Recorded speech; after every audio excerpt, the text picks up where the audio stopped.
All right. I think we're good. Sorry, guys. I thought I was just about to have a massive crash on my computer, and the internet looked like it was about to go out. But I think I just saved it. I think we're good. Hit the like button. Hit that subscribe button. Let me know in the chat if everything is looking good. Yo. Let's see if that's working. Okay. I think we're good. Yes. All right. We're live. Yes. Okay. Oh gosh. I thought I was going to have to restart the whole thing, but all right, we're good. All right, welcome everyone. Welcome back to the channel. Welcome to Dano Crypto. Welcome to Freaky Friday. So we're getting a bit of some retracements here, some hidden bearish divergences that were happening on Ethereum, and we're going to pull up these charts, and we're going to hopefully our internet will behave, because it always seems like whenever we have those moves, those quick moves, your internet just starts to go out and it wants to malfunction and be just a massive pest. So as you can see, all my tabs are trying to reload. I had to unplug and plug back in my Ethernet cord.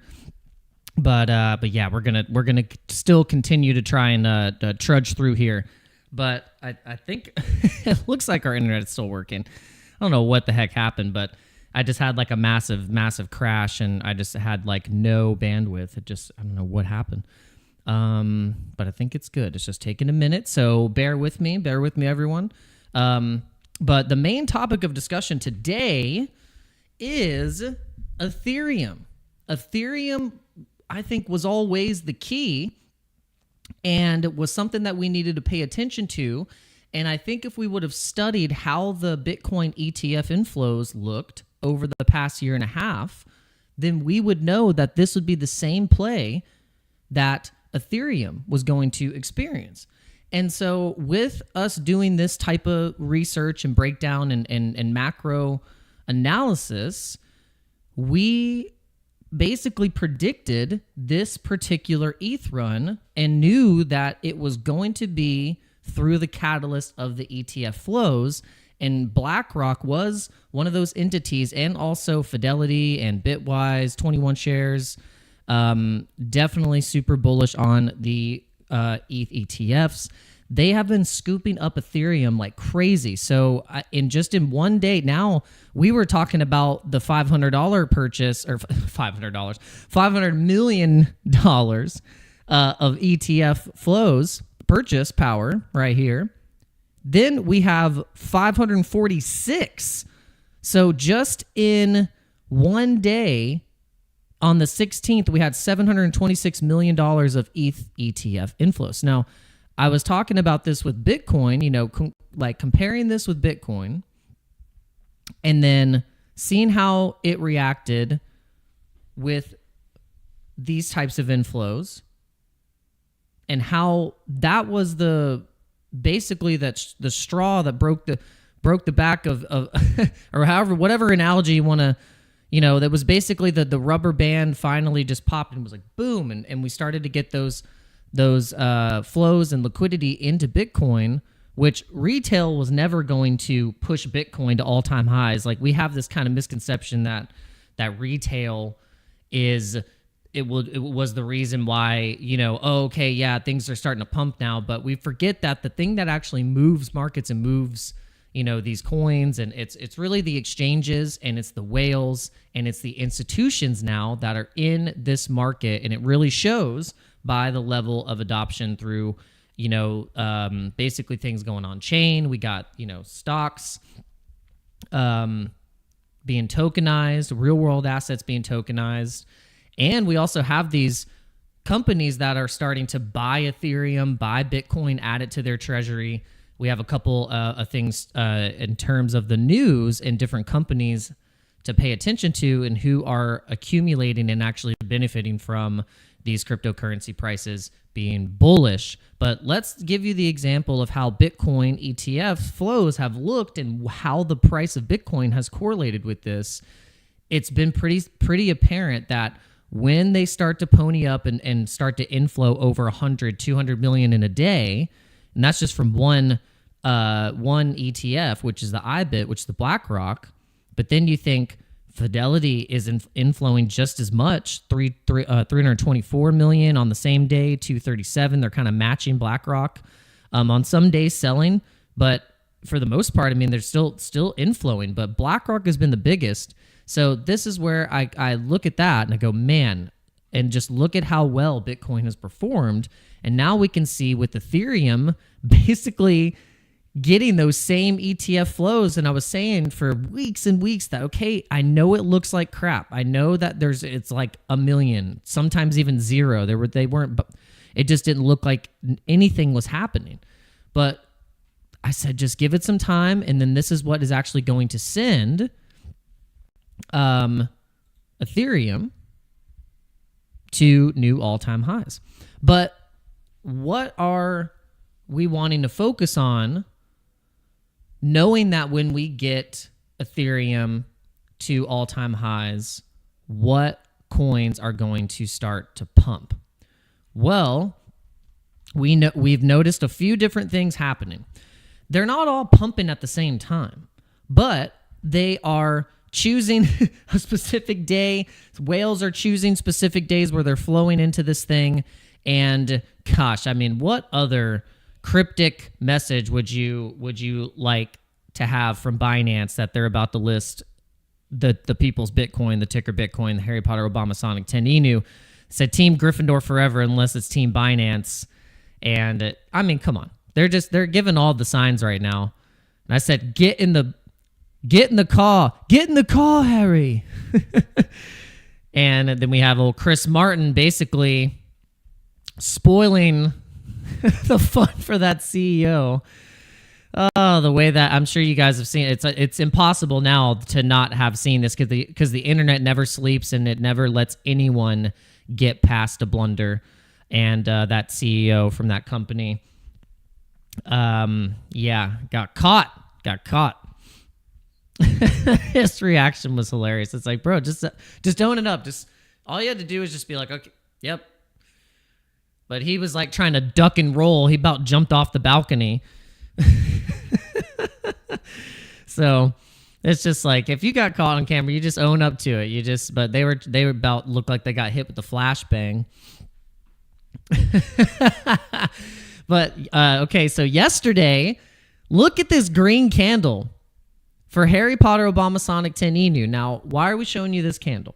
Now, we've been telling you that whenever Ethereum wakes up, there are some fundamental, strong ETH coins that will perform well and start to get traction because of the nature of how they acted in 2024 in our little mini altcoin seasons that we had. Because we weren't in a bull run yet. We were in a sideways market with consolidation prices, range trading, and certain things were pumping, but it wasn't like, it was just teasers. It was basically teasers. So we're coming back into that court again, and we're starting to see things like Shiba Inu. Floki, for example. Floki went up, 30, 45%. It was insane. And we're starting to see SPX gain some traction. We're starting to see Mogcoin. Mogcoin got listed on Binance. So I have all these. So I have particular ones that I want to show. Some of these I hold. Some of them I don't. But I recognize the nature of how a lot of these strong coins on ETH right now is kind of the play. And because I believe ETH is going to go to 10K minimum, towards the peak of the cycle, the last 2-3 months of the bull run is where we have the most violent volatility. And this is where I think we're going to see some interesting movements with some of these coins, because even with the I would say not even that crazy of moves with ETH. I mean, this is just standard. I mean, you got to think ETH was beat down for so long that it makes sense that we would be, getting this traction right now. Oh my gosh. So yeah, right now I think we were heading into a hidden bearish divergence. Yeah, so I saw it on the 5 minute and I did not react fast enough, but hopefully we have a good double bottom here and this will be a nice little fake out to push us even further to the upside. But this is on the 10-minute, but I saw it on the 5 and the 10-minute, a hidden bearish divergence, because look, it looked like it was a bullish divergence because I was going by this candle, and then the breakout, I was like, yeah, but then once this candle and the wick hit right here, I said, oh no. And then I looked at the RSI and I said, dang, it is a bearish divergence. So this is pretty simple. Now you start to really see it, and I've been seeing where even in the short term you could have taken advantage of a small bullish divergence that brought us down from to 3,600 back up to test that high right here. That's how you can look at it that way, but. This is just kind of catching these short-term moves, but really what I want to look at is ETH, on the 4-hour. I think ETH on the 4-hour, if you're looking at where it just crossed the 786, and the next level that it's eyeing right now, if you're looking at previous resistance, is 37. It's eyeing 3750. It's just cooling off a little bit, because if you're looking at if you're looking at the daily right now, we've had 1, 2, 3, 4, 5, 6 days of up. Basically a whole week. If we go to the weekly, we've actually finally have had 1, 2, 3, 4 weekly green candles for Ethereum, bringing us up back to the 786, and it looks like if we can just break this 3,700, that I think would be game on. It would be game on for Ethereum, and it would make sense that we would start to do this, because this is what happened with Bitcoin. Like I said, once this started happening, once that started happening, it was game on.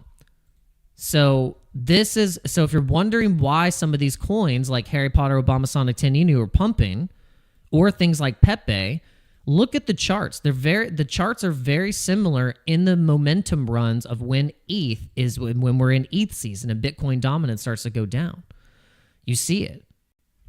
Like that chart looks similar to the MOG chart. Like the Pepe chart looks just like the MOG chart. It's very, very similar. You got similar runs, but honestly, in this portion, though, it looks a little bit more like Bitcoin, like ticker Bitcoin. And then same thing, I look at Wojak and I'm like, gosh, this is one that's a little bit more low cap. So if you want a little bit more of a low cap exposure, I think this one is solid. I think, in my personal opinion, these are old legacy coins, and just like SHIB and Floki are pumping. Floki, I was going to give an example too. Floki is doing so well in terms of trading volume.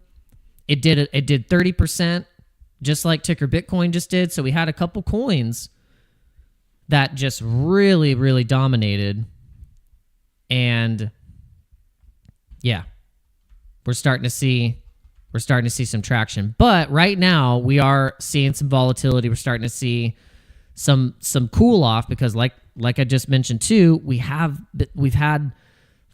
a pretty decent uptrend with ETH. I mean, it basically has been just going off. They've inflowed into the ETFs all week, and it was taking a little bit of a breather. But I guess, like I said, on the 5-minute, if we would have really actually seen this, instead of seeing it as a bullish divergence, this was definitely like I guess you would call a hidden bearish divergence, because it was a little tricky to see up until we got to that candle. And then now you can see on the 5-minute we're under the ribbon, as before we were trading above it and only consolidated down to really test up back. So we're gonna have to see, but this could be a really nice bounce point of support. And if we continue from here and then hit that 37, then dang, then that means they're really still pushing the strength of ETH. But even in this short-term volatility, I think if you just accumulate coins like this, and it doesn't have to be just like charts that look like this, and you can see it in the trading volume. Go in the trading volume. And just don't be surprised that not even just like the memes, but some of these old, quote, old tokens. I laughed, like, you know, me and Headband were talking about the certain coins that I've been focusing on, and like he was like, yeah, a lot of those are old coins, and I'm like, yeah, I know. It's but we think they're old because we have a short attention span in crypto, but they're only 2-3 years old. So like if you had an opportunity to invest in Amazon in the early 2000s and it's still around. So we have to think about crypto in a macro perspective and in the long game, and know that it's probably best to accumulate something that's going to be multi-cycle, and then you can have your portfolio to totally gamble with and have a portion where it's like 5% or 10% where you just know like, hey, I'm ready to like lose that. So that's another thing that you have to get used to. It's like you're not guaranteed any money substantially. So you have to be ready for those things. Hint, the bear market. Fear and greed index, we're 71 greed. We're all feeling pretty greedy. The alts are starting to move again.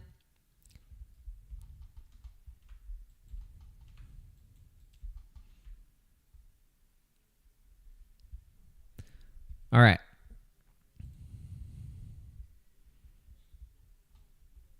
We got a couple. Let's see who's in the chat. Who's in the chat? We got Hyro in the chat. We got Fabian. He says the bestest Harry Potter Obama Sonic 10 Inu. Yeah, I mean, look at this candle. So I'll tell you why the reason why that candle happened is because we actually had someone pulling clips of, I mean, look at this. It was the same wallet. It was this, I believe, I mean, there was a bunch of wallets that were buying a lot. Like this one, this C7 one was buying 55,000, 54,000. Or no, wait. Yeah, okay. I just want to make sure that this was, the time frame wasn't like months ago. This was just, okay, a couple days ago. So in the past 2 days, we've had different wallets buying 53,000, 60,000, 26,000. I mean, they're really like putting in some size on this coin. And then you see the nature of what the charts look like, and then it's, they're all basically in the same boat. They're all in the same boat. They're all trying to recover, and these are all had these momentum waves in them when ETH was doing this. And then we can also use the ETH BTC ratio chart as well to show that was the reason why those coins were even doing what they were doing to begin with, because they are paired in ETH. It doesn't mean it's going to happen immediately overnight, but they just will, I think, as we've seen through what's been just popping off. I mean, like the other day was Floki. Before then it was Brett. And then we saw Mog, Harry Potter, Obama, Sonic 10, and all the different days hitting 30%. And then another 20, and then like another 10%. So, and then also we have XRP. XRP's been pumping along with ETH. So that is just signaling that the confidence in alts, it's getting stronger and stronger. So let's keep our eyes on it. All right, so Ansem is saying these are the 4 horsemen of crypto equities, and we agree. We've been following 3 of these, but we haven't been following Galaxy Digital that much. But he was recommending to keep an eye on that chart. It looks like a really bullish chart, very much in an uptrend.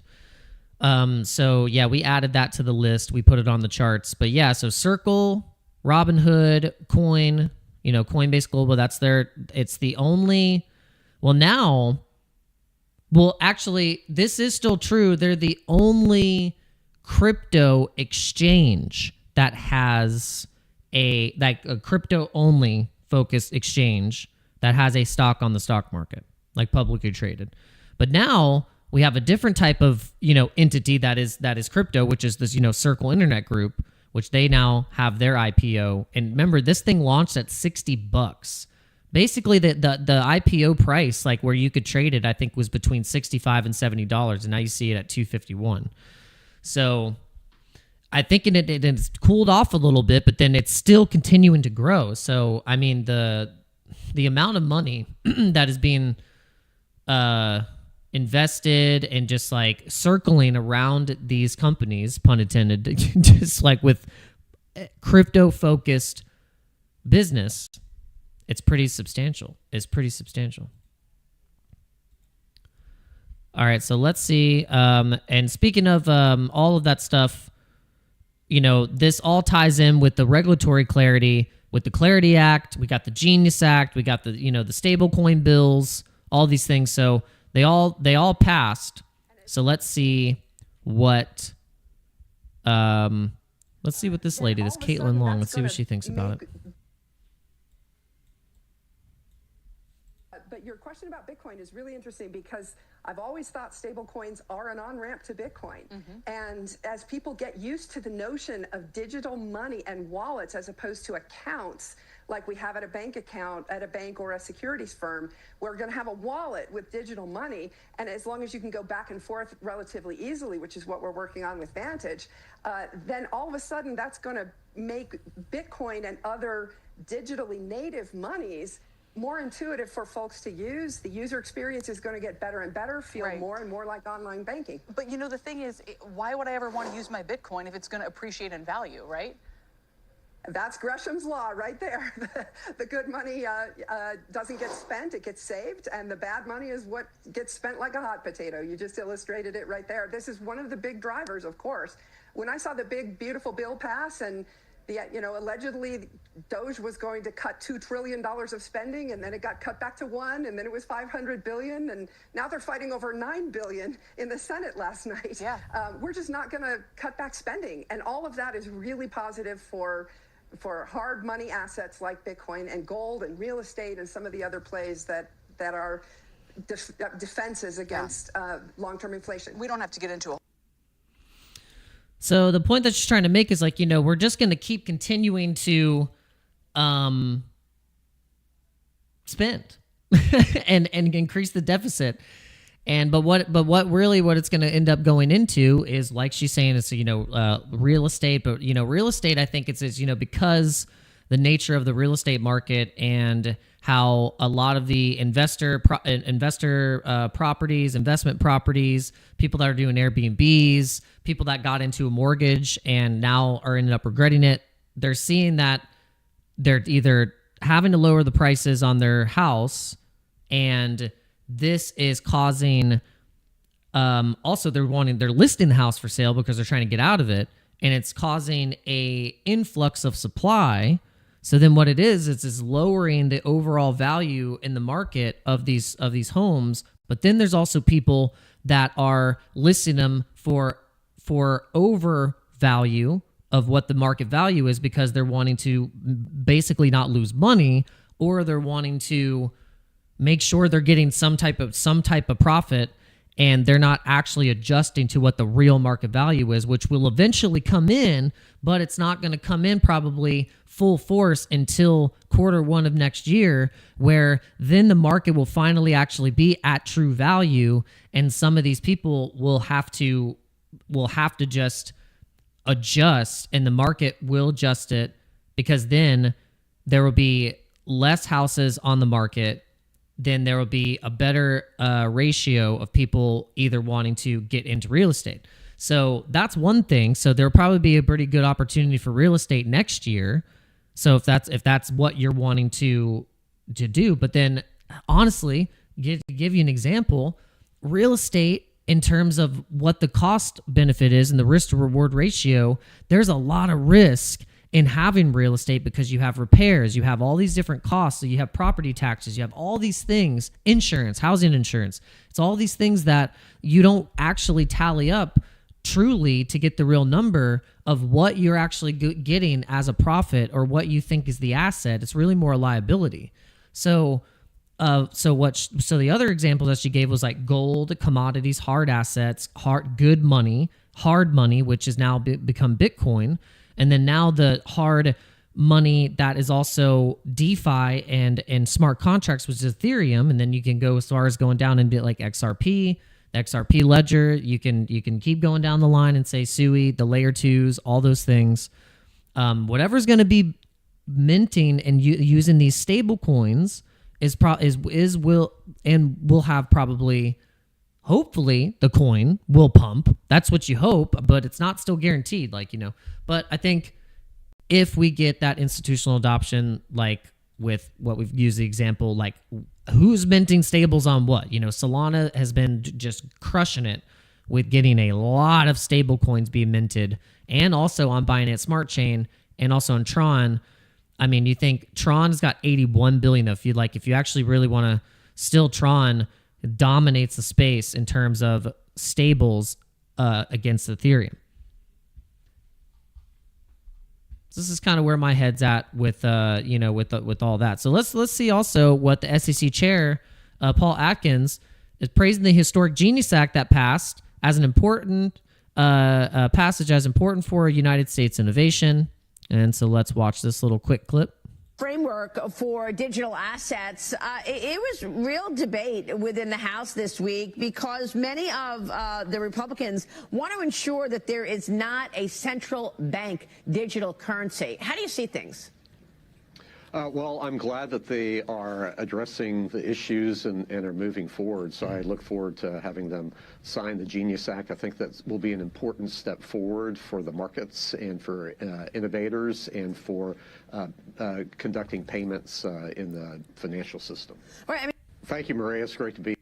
Well, that's just a short little clip. So Hotep Jesus, he actually has a pretty interesting view. He's been saying it a lot. He's like, don't you guys realize that like the stable coins are the CBDC? Where does he say it? Let's see. He said it a couple times, but I want to find the actual post where he was saying it. Let's see if we can find it real quick. Oh, there it is. He said you can't attach the anti-CBDC bill to the stablecoin bill because stables are literally the CBDCs. and that could be the case. The nature of USDC and USDT, you could technically say that they could, not technically they do. They have frozen accounts in big amounts where it has to do with the FBI or any type of like DOJ where someone's being investigated or said there's been massive suspicious movements where it has to do with like a massive transactions. They've frozen wallets before. So who's to say that once these, sneaky, whatever, if you want to call them sneaky bills come into play, that these stable coins are actually the CBDC because it can be controlled and surveilled in a certain different type of way. But I don't know. We just have to see how that actually plays out and really see which stable coin is stable, which one is safe. But then it just goes back to the Bitcoin maximalist argument, is that like, well, that's why Bitcoin and also certain privacy blockchains are important, because then that's Bitcoin. That's what it truly was made for, was a peer-to-peer cash digital system that would be powered by the miners. It should be truly decentralized in the form of like anyone, if you can just have the access to the internet, can send Bitcoin. And then speaking of Bitcoin and internet, now Jack Dorsey, it's called Bit Chat. Is it called Bit Chat? Jack Dorsey Bit Chat. Okay, so Jack Dorsey just launched a WhatsApp killer. No internet, no account, no trace. It's called BitChat. It's a peer-to-peer Bluetooth app. So what it does is it piggybacks off of off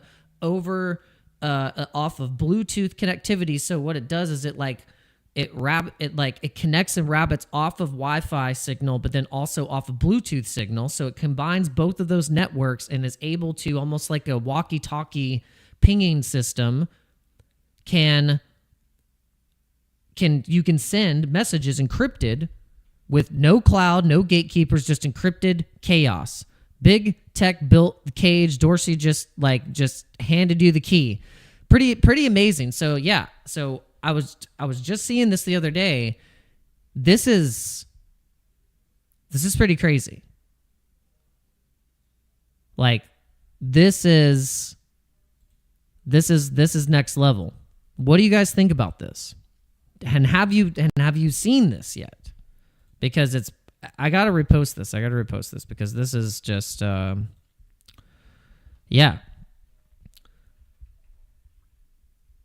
So when it comes to actual privacy, and if you're wanting to not be a part of what if you want to use the stable coins, but if you really want to actually be able to transfer value between one thing to the next, or peer to peer, and not think that, the government will eventually debank you somehow if you get too much money, this is potentially how you can preserve your wealth.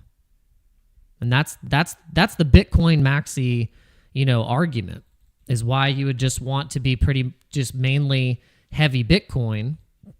But we'll just have to see how that plays out. We'll have to see how that plays out. What do you guys think?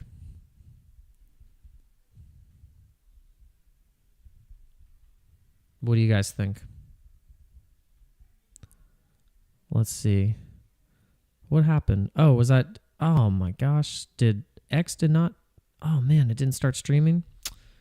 Yeah, I don't know what happened. We had a massive internet crash right before the stream, so I thought I had all my streams going, and I thought I had it going to X, but I guess it was not. Hold on. Or is it? No. Dang, okay. No big deal. I don't know if you guys saw my pudgy Harry Potter Obama Sonic 10 Inu mashup. I love it got the camo hat, but it didn't do the mouth right, but I still think it's awesome. I love how it did the Sonic and the OURBIT. I was like, sometimes AI can actually do things right when I ask it to do something. Man, what a scammy move to the downside. That was a definite scam move to the downside. Yo, oh my gosh, I haven't seen you in the chat in months. We got Big Daddy Super Balls Rothschild. Big Daddy Super Balls Rothschild. What's going on? Says, I think H-bar ain't nothing. Ain't nothing changed. Blue chips only. My portfolio ain't changed since COVID. I know, it's like I'm kind of the same way now. Like I have my portfolio. I've just decided what I want to take seriously now and what I think is going to. Yeah, too euphoric, got slapped, wasn't scammed. That's what happened. Yeah, I know. I got too euphoric. I had really good entries on a lot of my trades, and if I would just be a little bit more patient, I wouldn't have been slapped around a little bit. But I still have my Bitcoin and my ETH trade open, and I'm just going to continue to scale into them whenever we have dips. I think that's the best thing that I can do, is just scale into these whenever there's dips, and then that's where I can really do well on the macro, and just wait for good opportunities and dips for the alts that I want to trade to be able to capitalize. Because, for instance, the Pepe trade that I was just in yesterday, or just literally today, it ran up. It ran up here, and I did not take any profit. I didn't have a take profit set, so I should have had a take profit set at least up into some ranges to be able to, you know, extract a little bit more. But I think I made some bad moves. I made a couple bad moves.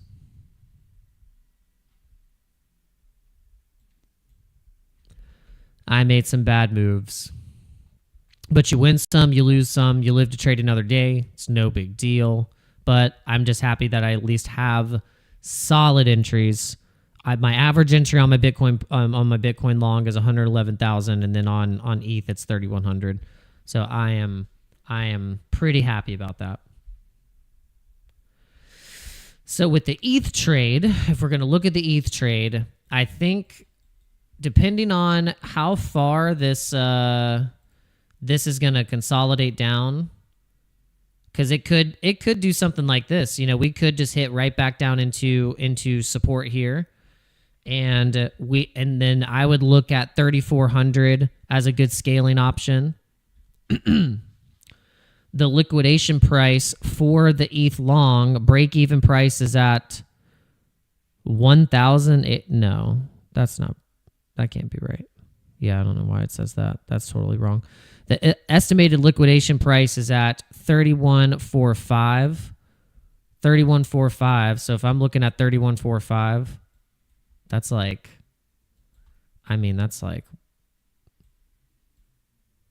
that's like way down here. 31.45.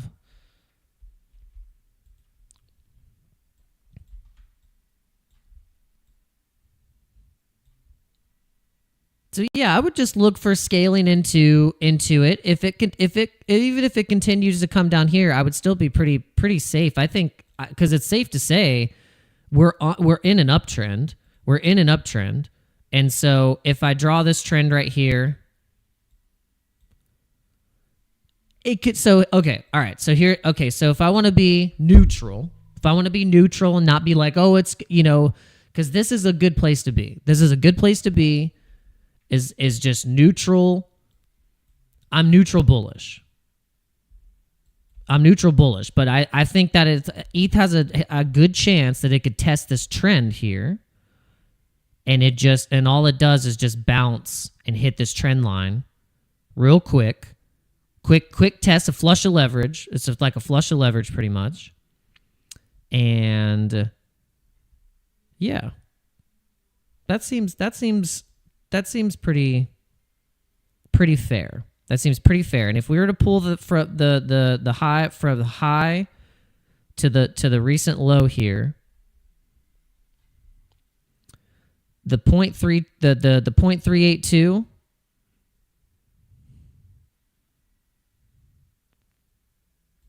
that lines up right where we could just trade right back down. So I would be looking to scale in right here.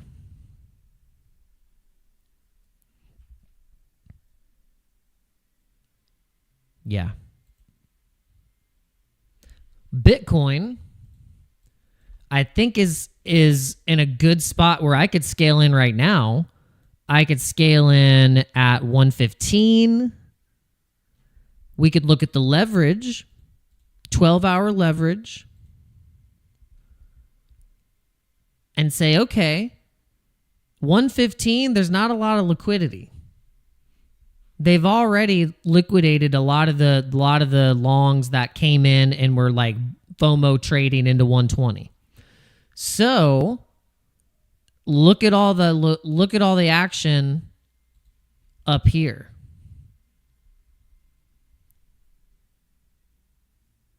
So now a lot of shorts will get destroyed back up at 120, 121. Like it'll get pretty interesting. It'll get pretty interesting. So I think at this point, I could probably scale into both of these at any of these points, but we definitely did get tricked on the hidden bearish divergence on ETH. We got fooled on that one. We're going to admit that we got chopped. You know, you have to be quick if you're going to have high leverage, you have to be quick, and you have to know that this can happen to you. And look, I got tricked because I did it like this, and I was like, oh sweet, it looks bullish. It's probably gonna bounce off of that. It did, but it wasn't sustained. And then if you just pull it then like this, it had a curve going upwards, and it had this wick high that was a little bit higher than this one. And then I looked at the RSI and I was like, crap. And then just sure enough, as fast as I realized it, look how fast it went down. So you win some, you lose some. You win some, you lose some. Hit that like button if you're feeling that. If you're feeling what I'm feeling, if you're understanding what I'm saying, and hopefully this is helping you.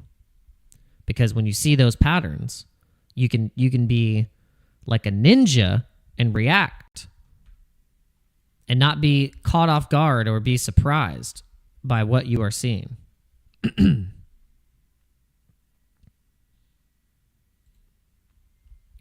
But yeah, ETH memes, I think, is the place to be. I think legacy ETH memes are the place to be. Old coins that were pumping and doing well, like AVAX and Polygon, and look, I mean, XRP. Someone can't, yeah, Big Daddy Rothschild said H-bar.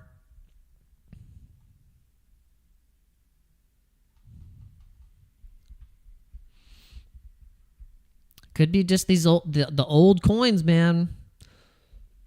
Some of the new stuff, but I think a lot of the old stuff. SHIB, yep, SHIB. Yeah, we don't want to forget about SHIB. Oh man, I wish I would have known that I had to reset the stream on X, but it's all good. I'm still trying to I'm trying to crack YouTube because I know I'm getting shadow banned somehow on YouTube when it comes to the live streaming, because it's usually it's been you guys and some people that were watching, I think, a lot last year are starting to come back. I think people were taking a break from crypto. They either did really well and took profits and stepped away like a good boy. And maybe they took profits at the top of the Trump pump and said, I'm not getting scammed by this.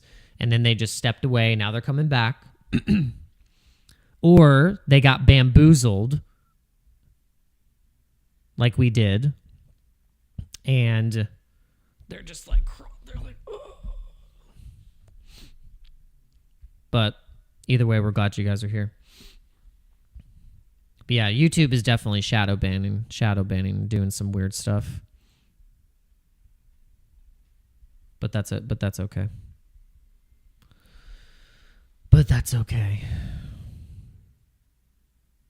I've noticed in terms of, if we're like, I'll be on the topic of discussion real quick because I want to compare some metrics. If you're curious and you are wanting to make videos about anything, whatever it may be, doesn't have to be about crypto, but if you're trying to think about what should I grind on and what platform would I choose?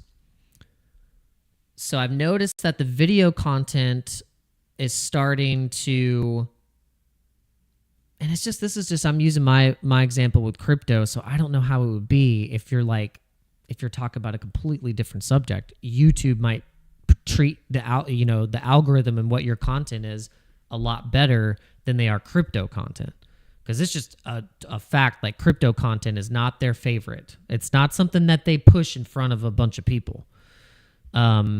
But for instance, like this video where I think Bitcoin and Ethereum are going, I think it has, I uploaded this same video on X. It got 267 views so far. This is about on the 13th. So it's about 5 days old. And then we have 29 likes on it. So if I go to X and I go to my media here, and let's see if I can find that same video. I think it's right here. The cryptocurrency. Let's go. Yo, we got Julie Kennis in the house. What's good? And hey, Julie, thank you again for having me on the live stream. When I was listening back, I was just like, gosh, I got to stop running my freaking mouth. And you know why? It's because I get so used to running my mouth on my own stream. When I go on someone else's stream, I'm just like, blah, blah, blah, blah. But I gotta chill. But I really do appreciate you giving me the chance to go on your stream and say hi to your community, the people that enjoy watching your content. And yeah, you'll have to come on mine, and I'll have some questions planned for you, and we can ask about your journey and stuff. Because I think we just got right into it. You know, we were just talking about the charts, and we were just talking about kind of the relevant stuff that was happening. But yeah, I really do appreciate it.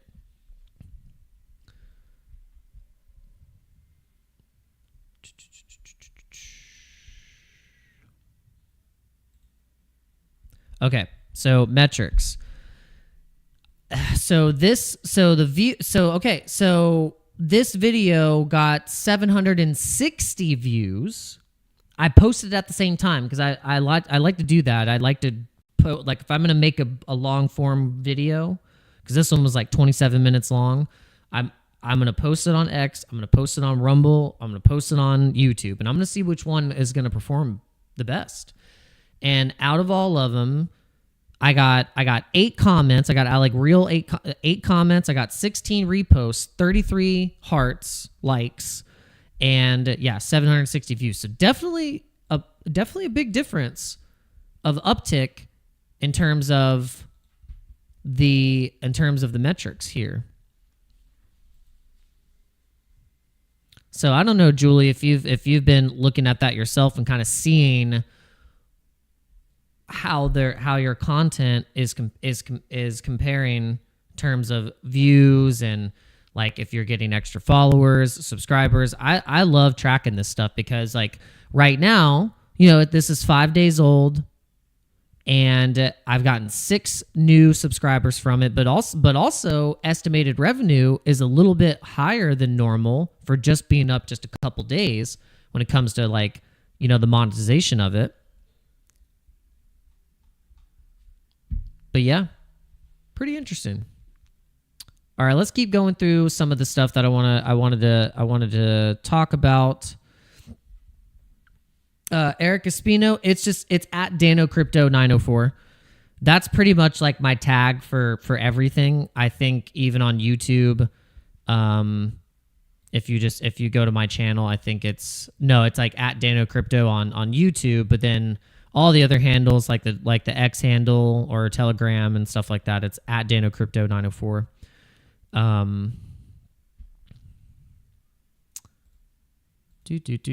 Okay, yeah, so we were talking about this in the beginning of the live stream. Is that BlackRock is leaning heavily into ETH and outpacing Bitcoin by 5x. So the inflows for Ethereum, 547 million, and then for Bitcoin was 497 million. So for the first time ever, it was outpacing the Bitcoin ETF.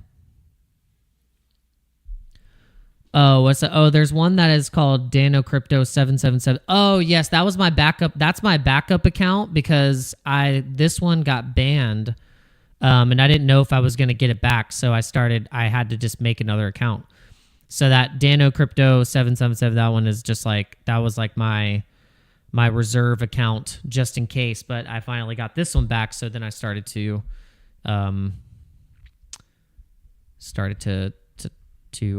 grind on the original one. But yeah, let's actually pull this up and then I'll just put a link in the chat.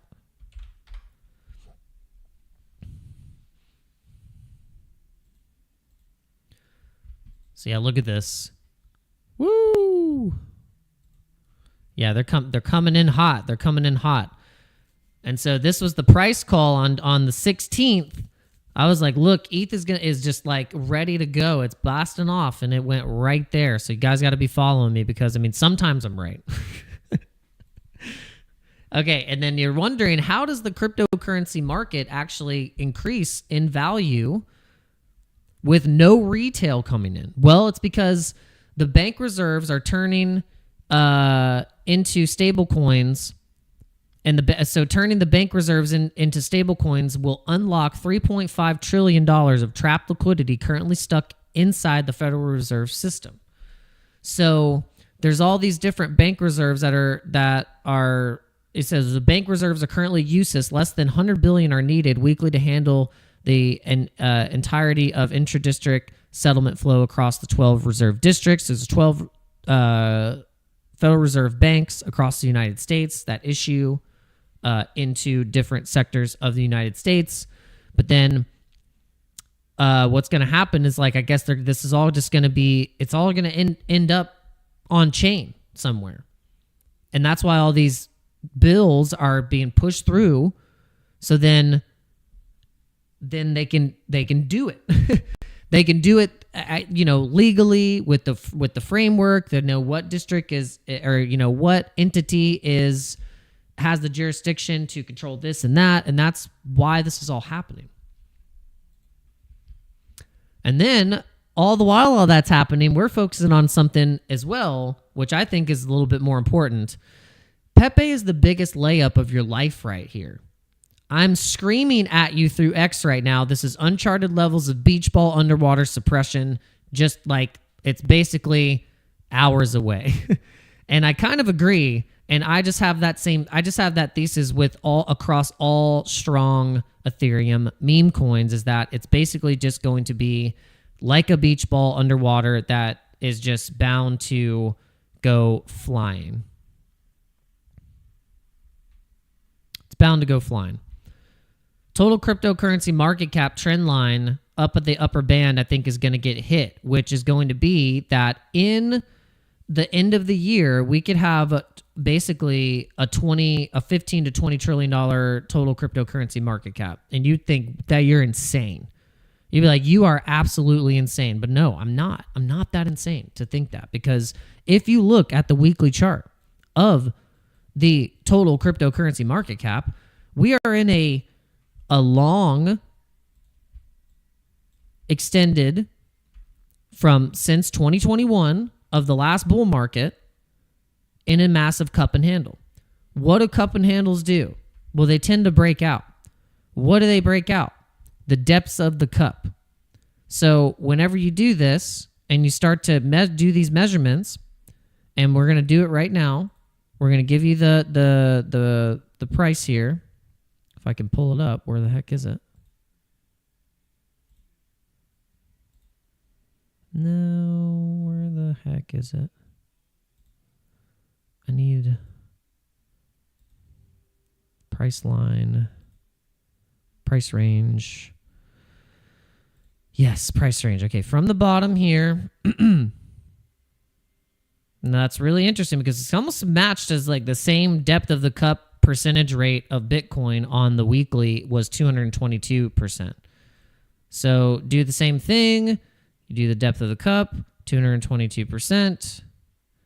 And the average breakout that we could see here, sorry, because we have 234%.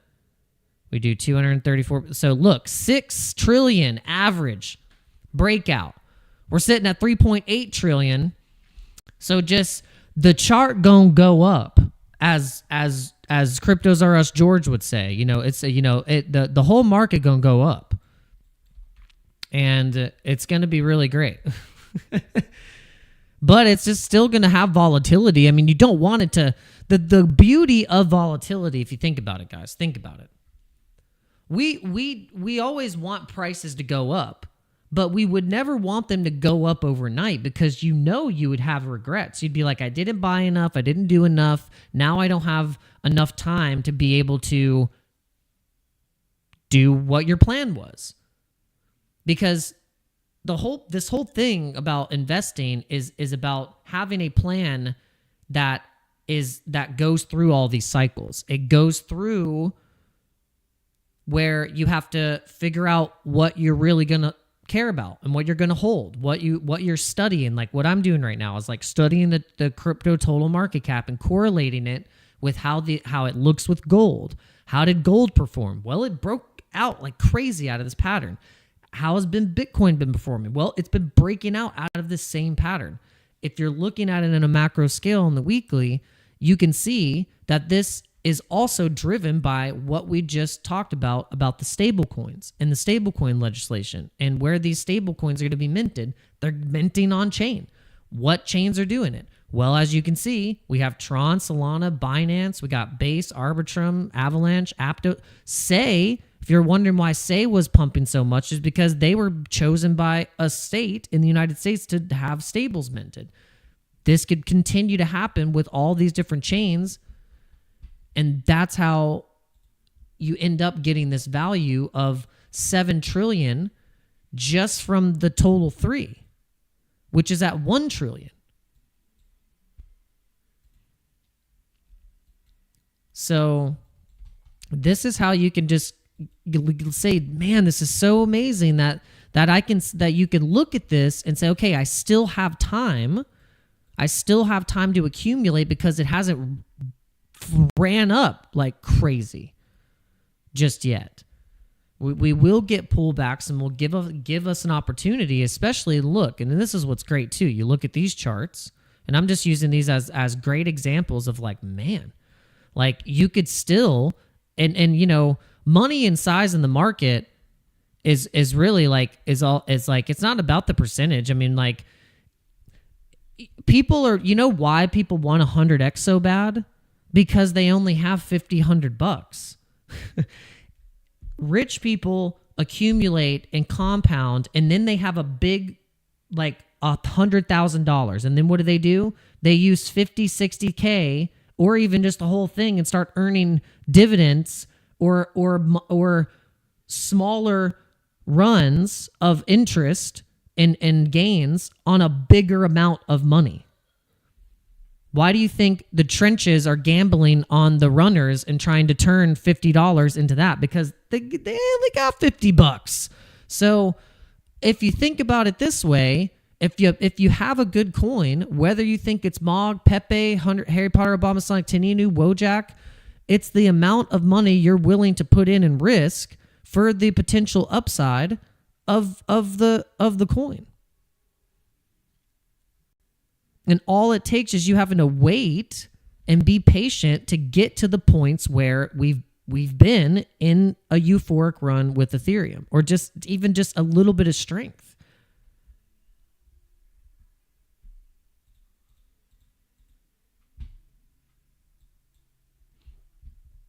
And it takes all the guesswork out, and it just like, it makes it a little bit easier for you. And that's what I've done. I've just narrowed it down. I know what I like. And that's it. And I'm going to keep it really simple. And a lot of these things are performing really well too. I mean, like, look, Medieval Empire is insane. Like, I'm just feel sidelined that I haven't bought more. But there's still upside potential because it went to 3 cents, and this thing is getting a lot of attention. Harry Potter, same thing, 43%. Look, ETH up 18%, XYO 18%, Crow 15%. Keeping it really, really, really simple. I'm even going to be as simple as, you know what? I'm going to really model this thing of what I'm actually paying attention to and holding, and really want to dial it in and make it simple, because this is the time. This is the time. I suggest you guys do this too. If you haven't already done this and you haven't already started to make either a mock portfolio or make it look like what yours is, or sync up the portfolios, Build up a watch list. This is crucial. This is crucial. This is what we need to be doing right now.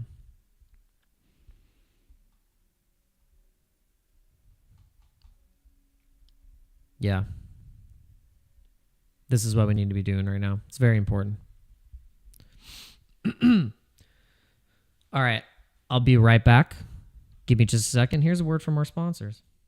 This token is the end game. It's the shitcoin of shitcoin. I mean, imagine telling your coworkers you're quitting because Harry Potter Obama Sonic 10 and you coin. Boom! Imagine the media reporting on Harry Potter Obama Sonic 10 and you.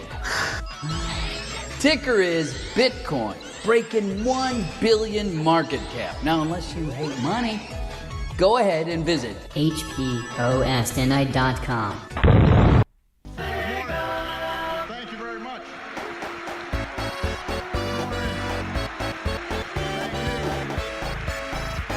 Thank you so much. What just happened? I love doing that. I love doing that. Do you accept the truth? Thank you very much. Thank you. Thank you very much. Thank you so much. Oh, let's check on those Sprotos. Let's see how the Sprotos are doing. There is, I hope that this is the one I want. This is the one I want. I want this guy because it looks like he's wearing glasses. It's clean. He's got some funky eyes, but yeah, I like that it looks like he's wearing like a set of glasses. It's very much almost kind of like it almost very much like a version of More Lights. A little bit like his Sproto. I like this one too. This one's really cool. It has that like the I love the ones that have the arms, that have the, you know, the hands on the hips. These are super cool. Also, it has this little head topper, like this little top hat. I've been liking that guy. Yeah, so between that one and this, like both of these, I like. Those are the ones that have caught my eye recently that I would respectfully wear and acquire. And this one's cool too. This one is a good combination because this one has like I said, it's got the hands on the hips, but it's got these glassy eyes.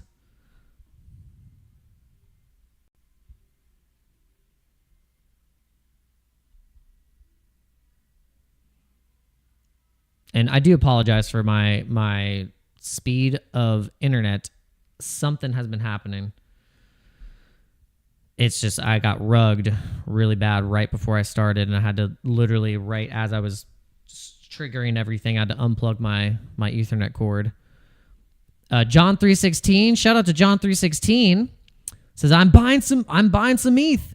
Yeah, now it's like it's getting dangerously close to where everyone was buying ETH the last cycle and then massively regretted it because it went down into, $1,200. And everyone's just been like, just get back up to my entry price, please.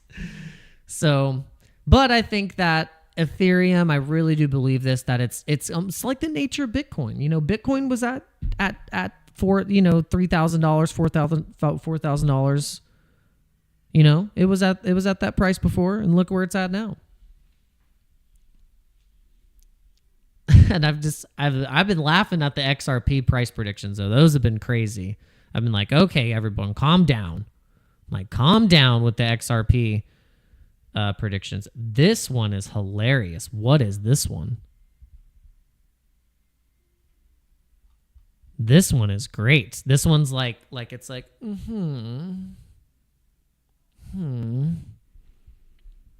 It's up there though. It's a 1.8 ETH. Why doesn't it? It's not letting me. Yeah, that one is funny. That one's like, right.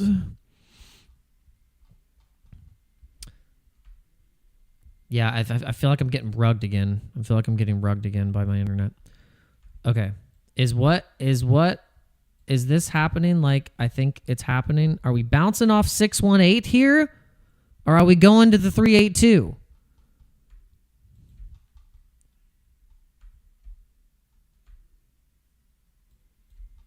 I'm looking at the Fibonacci. I know the hairy Pepes. I do have a hairy Pepe, courtesy of Headband. He minted a hairy Pepe and he sent it to me.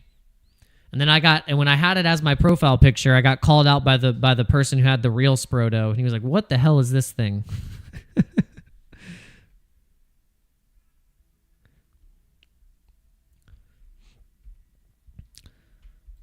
Oh, this is tricky because it could be bouncing off the 618, or it's just going to do what I was saying. It's gonna be a nice little fake out right down to 34, right down to 3,400.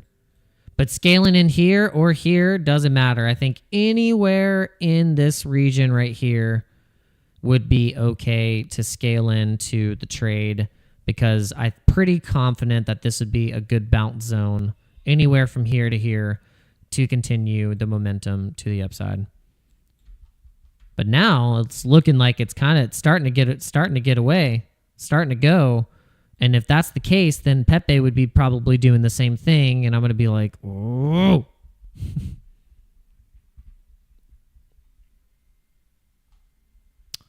Yep. Man, that's so annoying. I should have seen that. I should have foreseen this. We were jumping around too much. We're getting a little too excited. It's okay. Sometimes you get a little excited. It's okay. Sometimes you get a little excited, and it's fine. I don't know. Did you guys do the vote? Did you vote? Okay, let's see who won. Okay, Pepe won. I said, which one do you hold? We got 13 votes. 23% said they actually hold Wojak. 23% said they hold Ticker Bitcoin, so that was a even match with Ticker Bitcoin and Wojak. Only 8% said they held MOG. So I don't hold MOG, but I hold Ticker Bitcoin, Wojak, and Pepe. But the biggest one was Pepe for the vote. And I don't know if you guys saw this, but I was trying to, I keep forgetting that YouTube keeps adding all these goals, experience points, and gamified little things, trying to make it like a Twitch. And so this is a super chat goal. I was thinking, hey, let me see if I can get 5 super chats before the end of the stream. And I didn't even mention it, so why would I expect to get 5 if I didn't even say anything? But if you want to help me reach my goal of sending in a super chat, that would be amazing. And I'll basically chart whatever coin you want me to chart. I will give anyone a shout out. I'll give your grandma a shout out. I will sing happy birthday to your girlfriend if you want me to do so. All right, let's see what's happening to I want to see what's happening with the stocks here. Let's see what's happening with the stock market. Here was that list, that powerful list. This is the list. Look at Galaxy Digital on the weekly. This is insane. So up a lot. Up 29%, 30% on the week. Tesla looking good. The Tesla's actually looking really strong. We were charting Tesla, and Tesla's looking like it's trying to test and break that resistance of 368 and test right back up to 488. The S&P is just like eyeing to get back up into that trend line to bounce into $7,000 as a breaking new all-time high for the S&P 500. And then we got Coin. Coin is testing previous resistance of listing price. Basically, kind of like ICO right here was like around here, right? That went down into 217 and then went up, and then we went into a bear market. And so, but then look, you can see it's actually like a cup and handle. And if the cup and handle does break out, then you can see that that actually the price target for Coin would be 634. That would be the price target. And I think if also you were to do a Fibonacci extension from the high to the low, that would be the first 618 target. Right on the freaking nose. Would be around $594. Pretty close. But yeah, around in that range. So look for coin. Don't be surprised if you see coin trading at 634. Don't be surprised. And then the same thing's happening here where you got a cup and handle breakout already happened on Robinhood on the weekly. And you can see that it crushed the depth of the cup. Like it did like a massive breakout and then it hit resistance here. Continued to break out, and then now is just crushing it. So would be good to have some exposure into the stock market, wouldn't it? Wouldn't it, fellas? I mean, man, this is crazy. Absolutely insane. All right, my friends. I think we can hang it up here. I think we covered enough stuff. This was what I wanted to cover. There's like one more thing. We have SharpLink Gaming, which is the company that we're doing some research, trying to connect all the dots. This company is the CEO is one of the co-founders of Consensus of Ethereum. So it's Joe Lubba something. Oh my gosh, I can't remember the dude's name. It's Joe something. But either way, they're about to invest like billions of dollars into ETH, and I think they already are. They're already buying up and ponying up, but they are buying a lot of ETH. So this is just like one crumb and connection into the web of why ETH could surpass and blast past 10K and surprise a lot of people and sideline a lot of people who thought it was a good bet to swap out all of their Ethereum for whatever other cryptocurrency.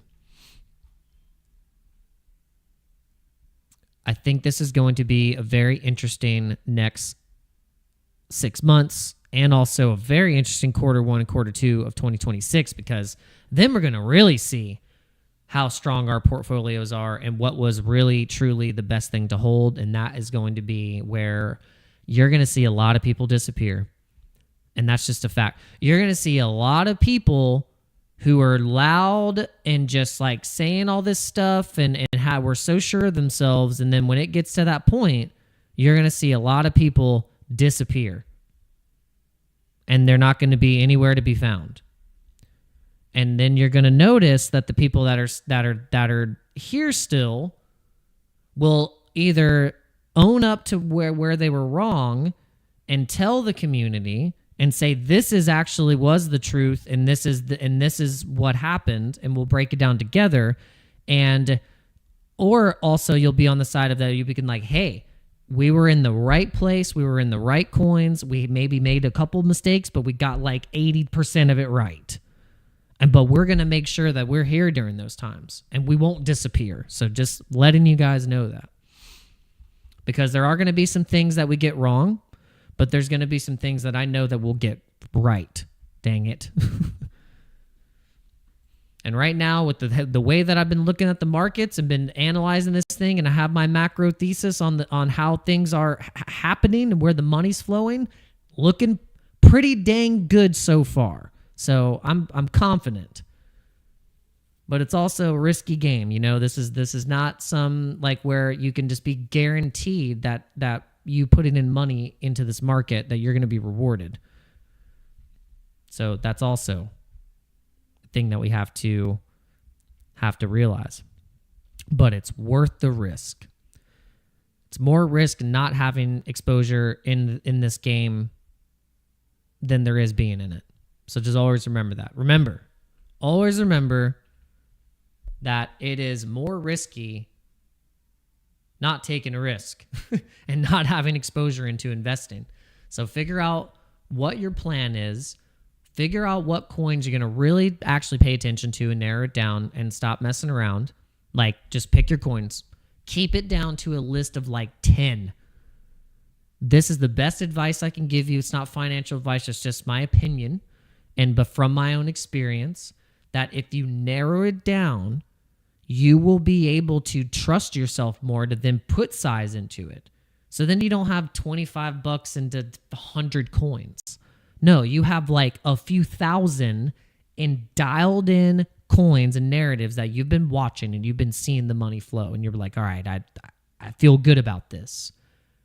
And then even if 5 or 6 of those things go to zero, and then 4 or 2, 3 or 2 of them end up succeeding, you have a couple $1,000 in these things.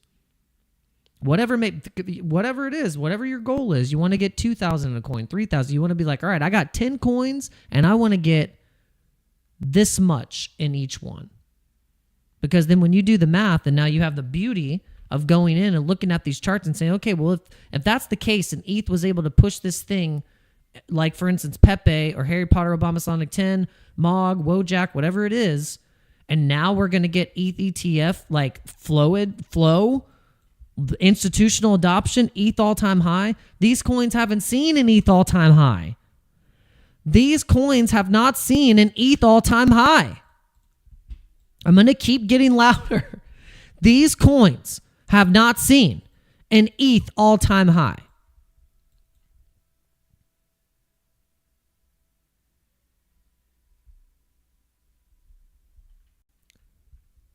So start to believe in something and know you don't have to overcomplicate it. That's the point I'm trying to make. But all right, guys, thank you for tuning in today. I really appreciate it. Have a good weekend. Spend some time with your family. Go and touch grass for a little bit, but then get your butt back on the charts and start paying attention to this stuff, because the train is rolling. It's rolling, and we need to start locking in and figuring out how our portfolio is looking with all this momentum. If your portfolio is not doing anything, then you need to reassess and see what's going on. But if you looked at your portfolio over the past couple of days and you saw it like do a 2x or 3x, then you might be onto something. You might be onto something. So just remember that. Trust yourself. Trust yourself. Use your instincts and continue to stay in the markets. All right. I'll see you guys later. Have a good weekend, and I'll leave you with this little reminder. Hey everyone. I just wanted to show you a really quick metric that I found fascinating. So 41% of the people that have been watching this channel and actually liking the channel and the content have not subscribed. 41% of you, but I will say 58% of you subscribed. Amazing. You guys are doing awesome. But I want to say that the people that are not subscribed, 1%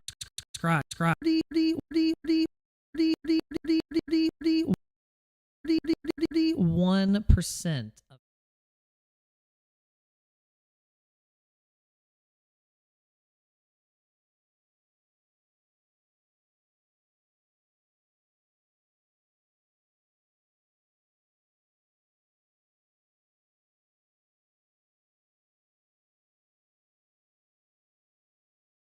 is Bitcoin breaking 1 billion market cap. Now, on Harry Potter Obama Sonic 10 and you. On Harry Potter Obama Sonic 10 and you. On Harry Potter Obama Sonic 10 and you. Ticker is Bitcoin breaking 1 billion market cap. Now, unless you hate money, go ahead and visit HPOSNI.com.